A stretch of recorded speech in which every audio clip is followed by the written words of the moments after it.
आज आपण पाहणार आहोत तुळजाभवानी माता. काय हो महिमा तिचं.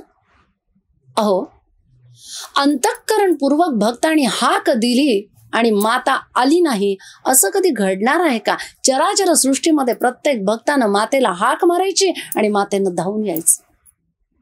झालंही असंच. कर्दम ऋषी गेलेले आहेत. पूर्वीचा प्रघात असाच आहे. पती गेल्यानंतर पत्नी सती जायला निघणार. कर्दम ऋषींची पत्नी भानुमती आपल्या पतीसोबत सती जाण्यासाठी निघाली. पण झालं काय मंडळी? गुरूंनी ते बघितलं आणि गुरूंनी तिला थांबवलं. तिला सांगितलं नाही, तुला सती जायचं नाही, पुढचं कार्य करायचंय. कारण ऋषीमुनींना माहित असतं प्रत्येक स्त्रीकडनं भविष्यामध्ये कोणतं कार्य होणार आहे. मंडळी, प्रत्येकाचा जन्म कोणत्या ना कोणत्या कार्यासाठी होतच असतो. ते कार्य भगवंत त्यांच्याकडून करून घेतो. आता ऋषींची आज्ञा झाली, आपल्या गुरूंची आज्ञा झालेली आहे म्हटल्यानंतर ती माता सती नाही गेली हो. आपल्या पुत्राला ऋषींच्या स्वाधीन केलं आणि तपश्चर्या करायला गेली. तपश्चर्यामध्ये मग्न असताना प्रत्यक्षामध्ये कुकर नावाचा राक्षस आला समोर. आजही आपण बघतो, आजही एक साध्वी कोणीतरी समोर असेल तर राक्षस स्वरूपातले किती जण समोर येतातच.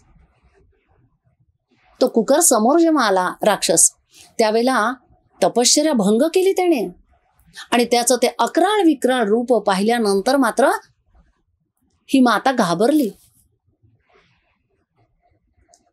आणि स्वतःचा त्याच्यापासून बचाव करण्यासाठी पळायला लागली. घाबरलेली माता करणार काय हो.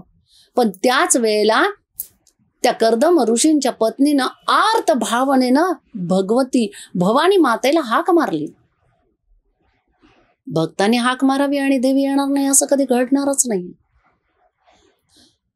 तिनं स्वतःचं शील रक्षण करण्यासाठी मातेला हाक मारली आणि त्याच क्षणाला ही माता धावून तिच्या संरक्षणासाठी आली. ती त्वरित आली म्हणून तुळजा या नावाने ओळखले जाऊ लागले. आजही तुळजाभवानी या नावानेच ओळखले जाते. परंतु हीच तुळजाभवानी महाराष्ट्राचं आद्य दैवत आहे. अहो, कोणतंही सत्कार्य करायचं म्हटलं तर देव येणारच मदतीला. कुणाचं संरक्षण करायचं असेल तरी देव मदतीला येणार. सात्विक कार्यामध्ये देव येणारच. आणि याच तुळजाभवानी मातेनं प्रत्यक्षामध्ये छत्रपती शिवाजी महाराजांना या कलियुगामध्ये स्वराज्य स्थापन करण्यासाठी, आता मला सांगा, स्वराज्य स्थापन करणं हे किती महत् कार्य आहे. ते महत् कार्य कुणीतरी माझ्या भूमीमध्ये करता आहे म्हटल्यानंतर माता धावून येणारच. प्रत्यक्ष शिवाजी महाराजांना तलवार दिली. मातेचाच आशीर्वाद मिळाल्यानंतर स्वराज्य स्थापन झालंच.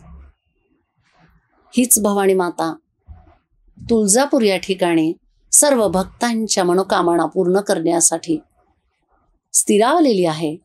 आर्त भावनेनं तिच्या चरणी नतमस्तक होऊन मागणं मागितलं तर माता ते मागणं पूर्ण करते.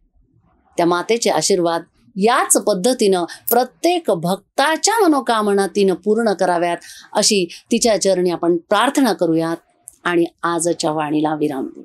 गोपाल कृष्ण भगवान की